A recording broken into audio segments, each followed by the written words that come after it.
Uber Eats, or should I say Uber eats away at all my gas while I wait for orders, or take really bad orders because they want me to go 30 miles for like $5.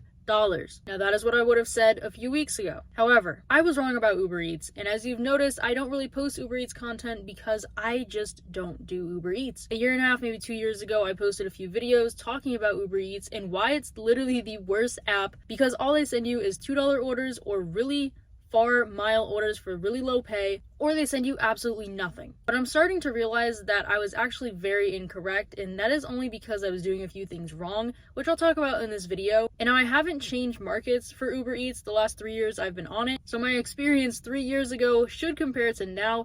If anything, I should actually be getting less orders now than before, and the same people that have been doing DoorDash and Uber Eats where I am are still doing it, and I still hear their phones going off for both apps when I'm waiting for other orders in restaurants. But the problem is, I was trying to apply DoorDash tactics and strategies to Uber Eats, which is completely wrong because they're two completely different apps, and it just doesn't work that way. Now, the thing with Uber Eats is that they don't exactly have like a busy thing, like you can just get on whenever you want, which does sometimes make it hard to predict if there's going to be orders because, unlike DoorDash, it'll say busy, very busy. There might be peak pay, there might just be certain hours, are always busy, and you go on there and you do DoorDash. Now, although that may not always be accurate, as I've talked about with DoorDash, when it comes to Uber Eats, I have noticed that there is really no set time that there could be a good order. I don't know what it is, but with Uber Eats, I've gotten good orders at any time of the day, and of course that could be true with any app, but I'm noticing that Uber Eats is just very random. And while I'm still getting very low paying offers like this one, I don't know if I've seen an order ever that low, like $1.70 is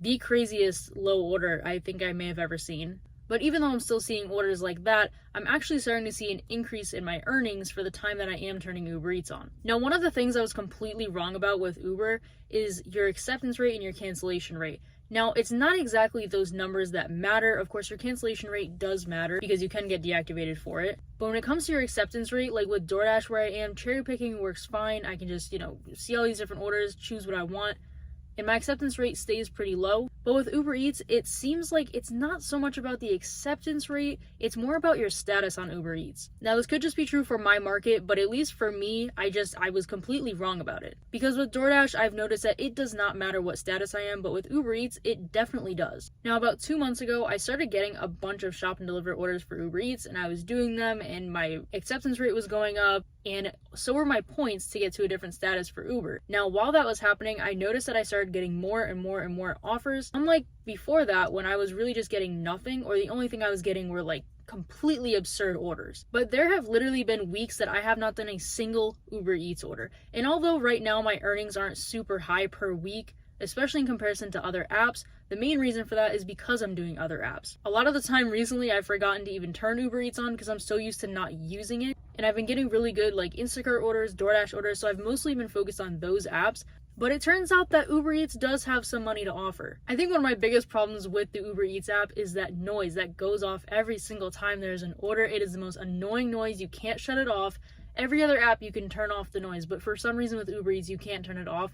And on top of that, the more annoying thing is if you're listening to music through your phone or anything like that, it makes the volume so much lower after the noise goes off, while the noise is going off and then after it's off. And I sometimes have to restart the Uber app to reset whatever's going on with my phone to redo the volume. And I know that may seem like minor, but in the past, if they're sending me really bad orders, it just seems like a huge inconvenience and waste of my time, and so annoying to hear that noise go off for no reason other than to get sent a really bad order. So for a while, I just wasn't even turning it on. Now, something else I was wrong about Uber Eats are the challenges, the quests. So I've been getting these quests that are like 4, 5, 6 shop and deliver orders for like $20 or $25 extra. And at first, I just usually ignore those because with Uber Eats, it's hard to tell. Are you going to get that many shop and deliver orders or not?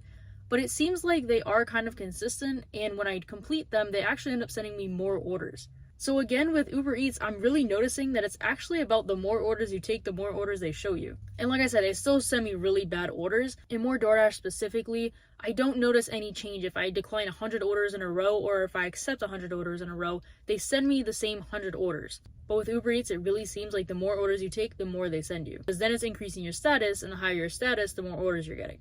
Now, something else to know about Uber Eats, and this again may be just in my market, But with Uber Eats, it seems like it's more of a late night app. It doesn't really seem like people use it for like breakfast and lunch. And unfortunately for Uber Eats, there isn't a GoPuff near me, so that kind of already knocks out a decent amount of orders that I assume I would be getting if there was one. And they don't do Walmart orders around here. That's only Walmart Spark. So that also kind of limits the amount of deliveries. And I will say that when I first started doing Uber Eats, I was getting a ton of Walmart orders. They were just pick up and drop off orders. I didn't have to shop for anything, but those were definitely paying a lot of money. And then when they switched to Spark, I noticed a huge decrease. Another thing I was wrong about that I didn't get to finish yet was Surge Pay. And so when I first started Uber Eats, Surge Pay was something that Uber Eats had. But now you actually have to have an Uber account, and if you have an Uber account, then when you're on Uber Eats, you'll see the Surge Pay and you can get it. Which is how I think a lot of Uber Eats drivers are making money where I am, because I do notice that they do both Uber Eats and regular Uber. Sometimes I'll see their screen and I'm like, how did you make $200 in one day on Uber when I've maybe made like 30? But now I'm starting to figure out that where I am, your status matters,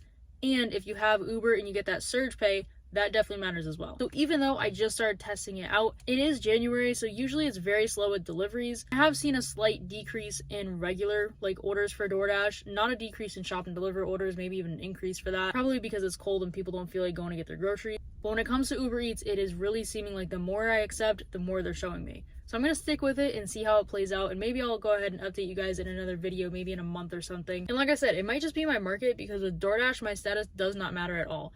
Maybe there's just a lot more Uber Eats drivers where I am or something. I'm not really sure. But I will say that I was wrong when it comes to Uber Eats. It is not the worst app of all time. Okay, it's getting up there. I just have to figure out how to actually get Uber Eats to send me all the orders, which I think I may have just figured out. But I'm curious, what is your recent experience with Uber Eats? Do you think it's the worst app? Have you noticed any changes in the algorithm? How many orders you're seeing? Things like that. But I just want to share with you guys an update on my Uber Eats journey, because I feel like I kind of left everything on a cliffhanger from before when I was saying it was the worst app, and I'm basically not going to turn it on, because I didn't for a while, but now I'm starting to see that there could be some money in it. I just have to figure it out. But that is it for this video, guys. I hope you enjoyed, and I'll see you guys in the next one.